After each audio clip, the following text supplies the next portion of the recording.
Doctrinas y Convenios 109:22. Que tus siervos salgan de esta casa armados con tu poder y que tu nombre esté sobre ellos y los rodee tu gloria y tus ángeles los guarden. De este versículo vamos a analizar tres promesas. La promesa que habla de los rodee con tu gloria está asociada a la primera promesa que vimos en el programa anterior, donde el Señor nos dice que su gloria iba a estar sobre la casa y sobre el pueblo del Señor. Así que en esta oportunidad, Salvador, me ayudas con la siguiente lámina, la promesa número 9. Y aquí, Salvador, sabes que, y Víctor y nuestros amigos, sabes que analizando y estudiando esto, porque yo sé que es un ejercicio que hicieron cada uno y tomaron apreciaciones distintas, yo noté que durante la oración dedicatoria el profeta José Smith le hablaba a dos grupos de personas. Él menciona durante 24 veces en la oración dedicatoria la palabra pueblo y durante 18 veces la palabra siervos. El pueblo, tú lo acabas de mencionar, habla de una manera general. Podemos decir todos los santos. ¿Quiénes son los siervos del Señor? Los que trabajan con Él en su obra. Y miren lo que dice los dos versículos juntos, 22 y 23. Te rogamos, Padre Santo, que tus siervos salgan de esta casa armados con tu poder y que tu nombre esté sobre ellos y los rodee tu gloria y tus ángeles los guarden. Y que de este sitio lleven nuevas sumamente grandes y gloriosas en verdad hasta los cabos de la tierra. ¿Quiénes son los siervos? Los que llevan nuevas sumamente grandes y gloriosas hasta los cabos de la tierra, a fin de que sepan que esta es tu obra y que has extendido tu mano para cumplir lo que has hablado por boca de los profetas tocante a los últimos días. Entonces, aunque la oración dedicatoria, el profeta José Smith, con estos dos versículos y las promesas que se encierran en el versículo 22 son exclusivas hasta este punto, ¿verdad? Lo podemos interpretar así, para los siervos del Señor, los que llevan el evangelio hasta los cabos de la tierra. También vamos a ver un paralelismo como ese poder que se nos da a través de esta promesa se aplica para todos nosotros. Así que ahí me puedes ayudar entonces con la siguiente lámina y vamos a ver estas dos perspectivas. La siguiente lámina sería la promesa número 9. Entonces, ahí la podemos ver en pantalla completa. Salgan de esta casa armados con tu poder. Los En la siervos, parte... ¿verdad? Exacto. Esta promesa está asociada literalmente a los siervos. Entonces vamos a ver cómo se aplica para estos dos grupos de personas.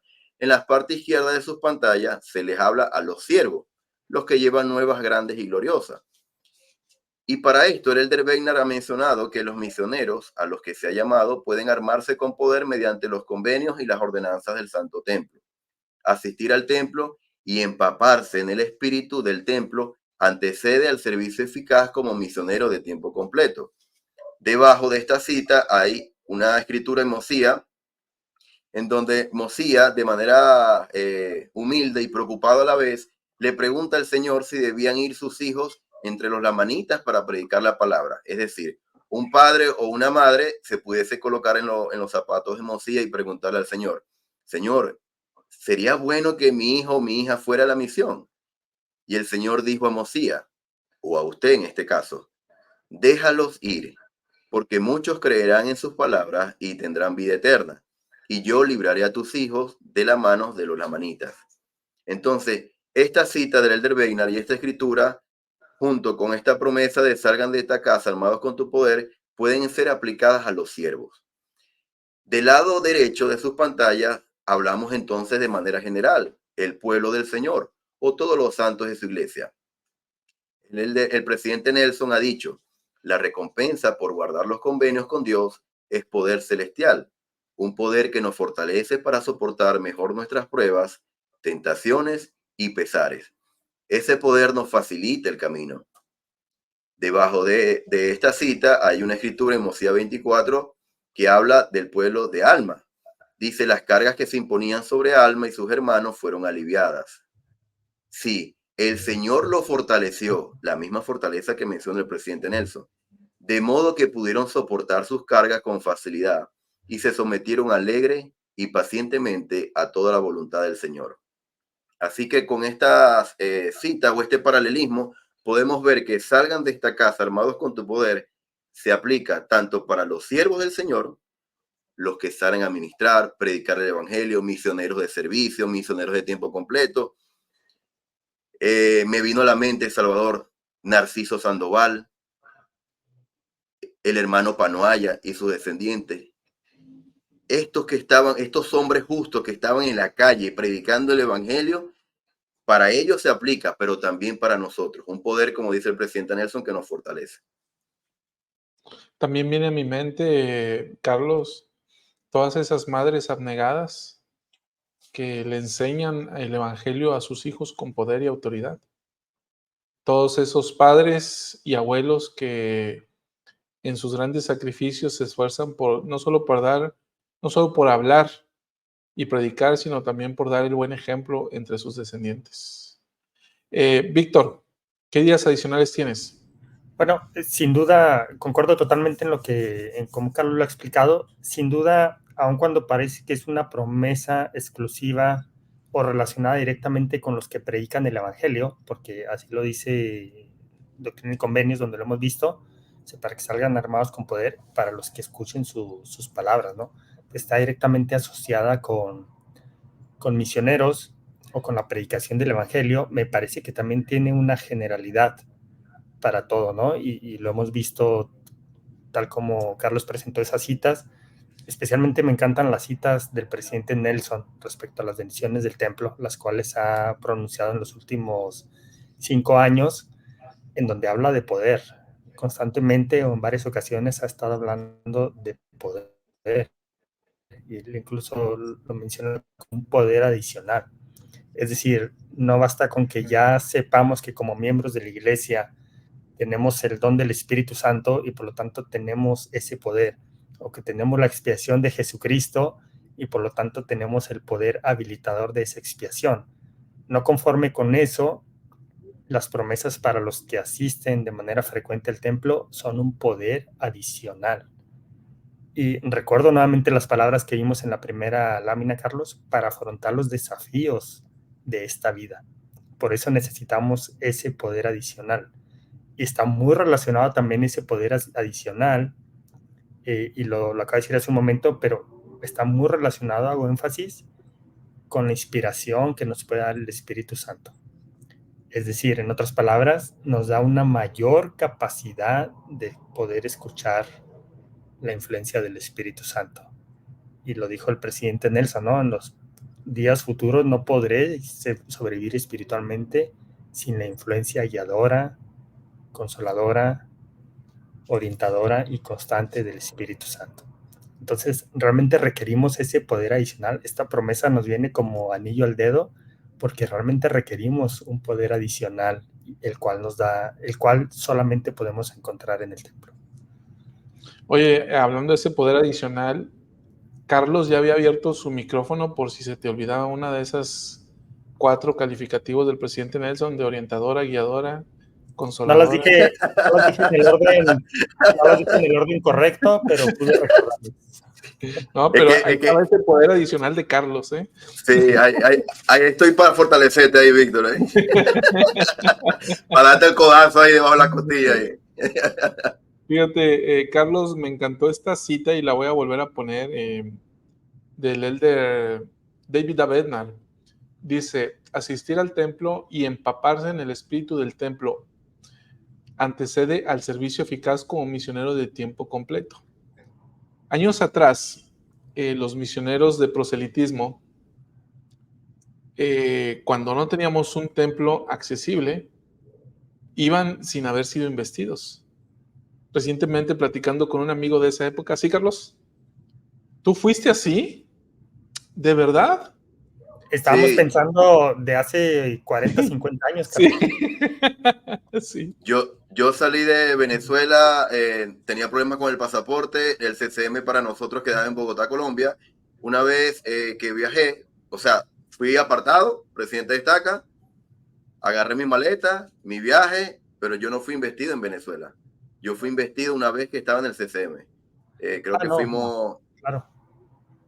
Sí, o sea, pero... de hecho, así nos tocó también a nosotros, ¿no? Ah, pero ok. antes de nosotros, tenían todo su servicio misional sin haber ido al templo. Ah, Sí. ok, ya entendí. Entonces, platicando con un amigo que sirvió en esa época, me decía justamente que ellos andaban con su ropa interior, ¿no? Pero los americanos llegaban ya con su garment del santo sacerdocio. Entonces, ya conforme la iglesia se fue desarrollando y se fueron estableciendo templos, entonces los misioneros, práctica que se lleva a cabo hoy en día, antes de ir a una misión, son investidos, reciben su investidura de poder en el Santo Templo. Y aquí entonces viene este punto del que estamos hablando, Carlos, que es el versículo 22, que dice que tus siervos, o sea, los que te sirven, salgan de esta casa armados con tu poder. Cuando yo estaba repasando esto, vino a mi mente lo que sucedió con Heber C. Kimball. Después de la dedicación, después de que se dio esta oración dedicatoria de, ¿qué es? 27 de marzo de 1836, cuando se dedica el templo. En junio de 1837, el año siguiente, José Smith se acercó con un hombre llamado Heber C. Kimball, un bisabuelo o antepasado de Quentin L. Cook, el apóstol.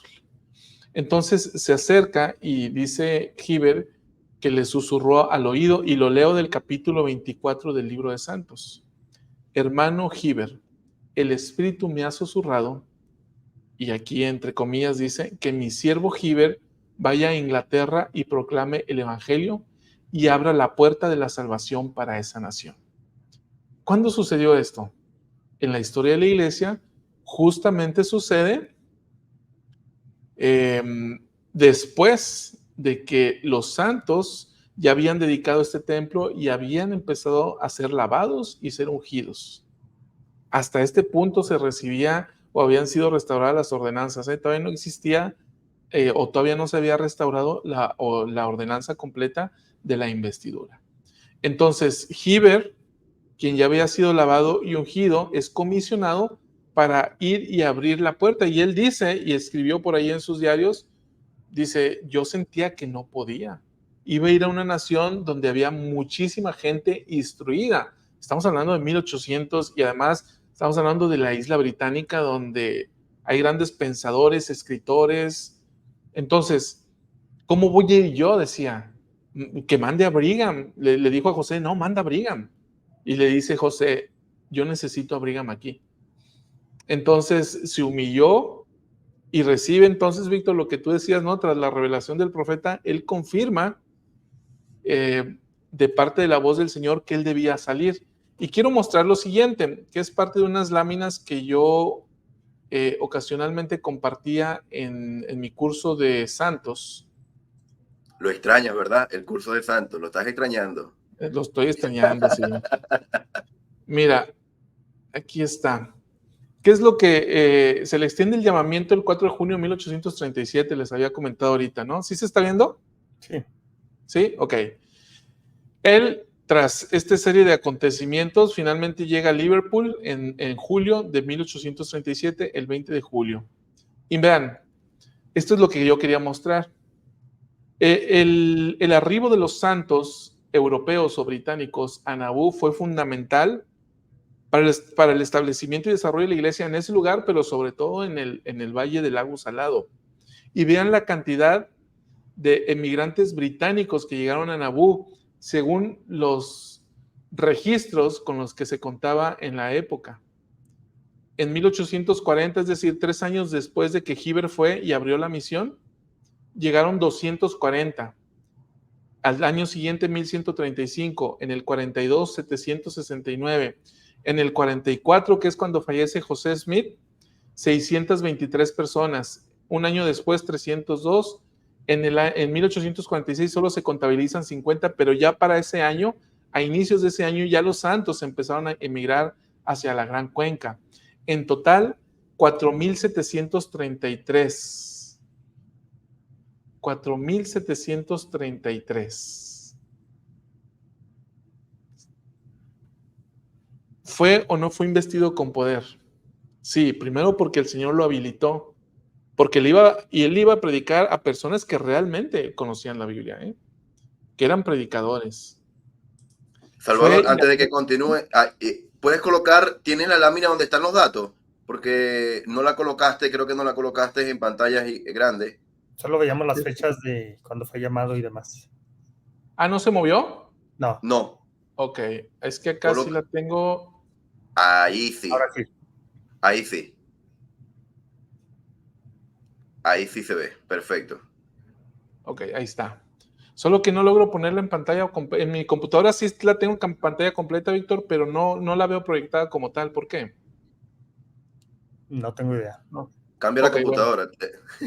Bueno. Ahí se alcanza a ver. El punto es que se alcanza a ver y ahí está, ¿no? La cantidad de 4,733 y se ve la manifestación del poder. Es decir, un cumplimiento inmediato de que esos siervos fueron investidos o armados con poder para predicar el evangelio, pues fue Heber y todos los demás misioneros que salieron con él y establecieron los cimientos de la iglesia en Inglaterra, que desde luego fueron fundamentales para que la iglesia pudiera pervivir en Estados Unidos. Sin esos santos que vinieron de Europa, no hubiera la iglesia, nada más tomemos en cuenta que los abuelos o bisabuelos de este Russell M. Nelson son europeos, y así todos, ¿no? Los de Monson, echémosle, y entonces vamos a ver de ahí que la iglesia es lo que es gracias a que se establecieron los cimientos debido a que esos misioneros salieron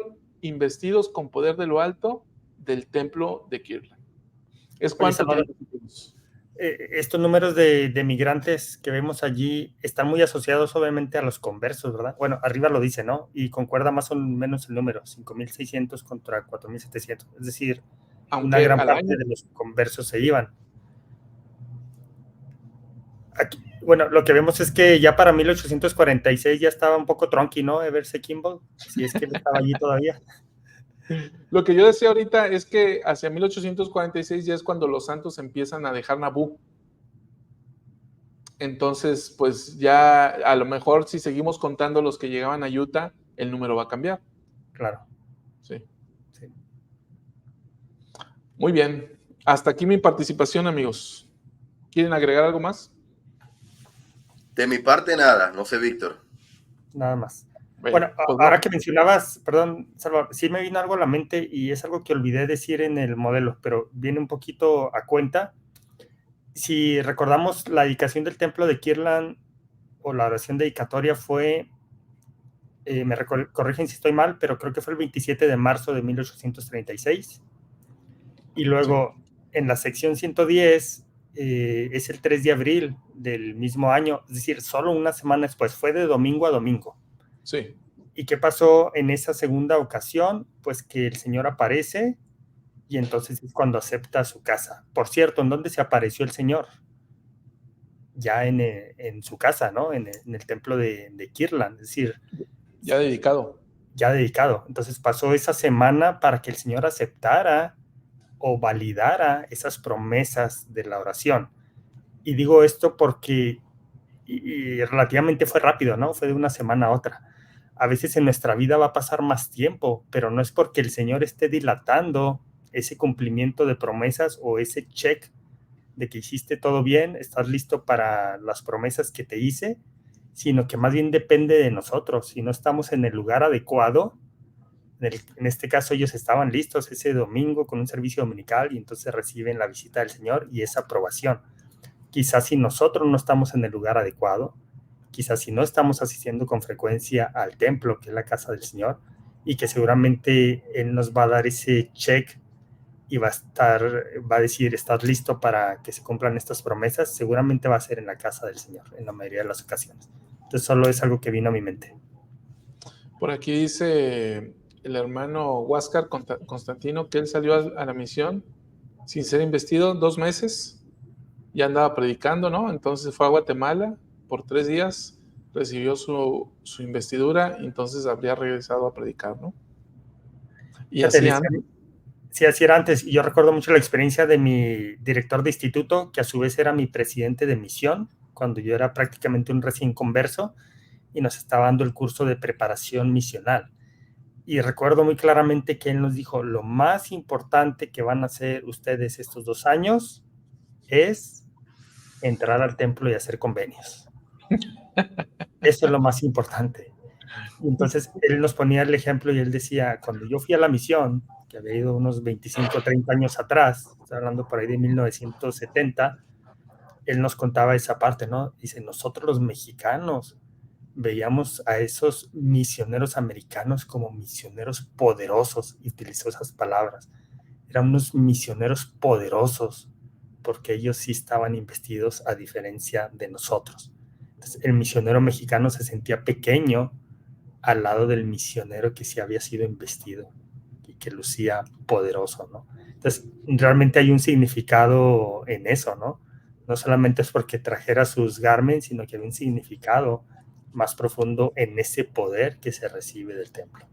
Salvador y Víctor, si ustedes leen la promesa, al igual que nuestros amigos, dice que salgan de esta casa armados.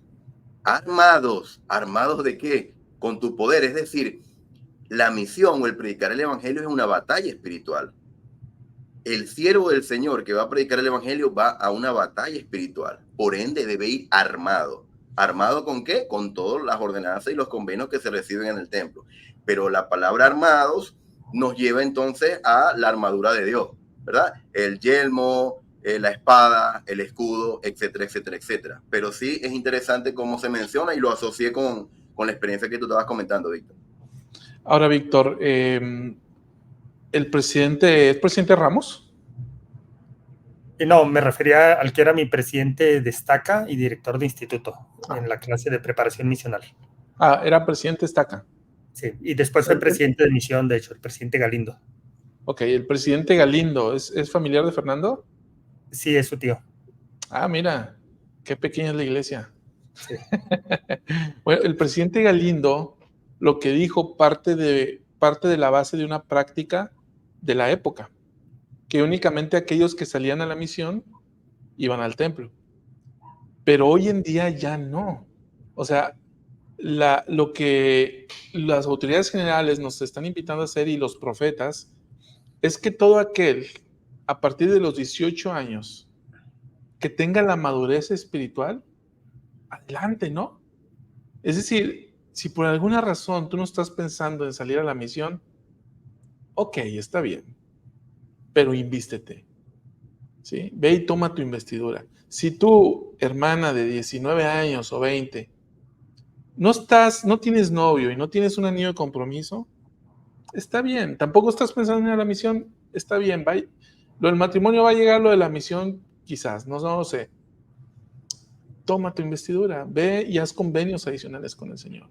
No tienes que estar comprometida, no tienes que estar pensando en salir en una misión para tomar convenios o hacer convenios adicionales con el Señor. Ahora, cuando tomes tus convenios y los entiendas, vas a entender la necesidad, si eres caballero, de salir a una misión.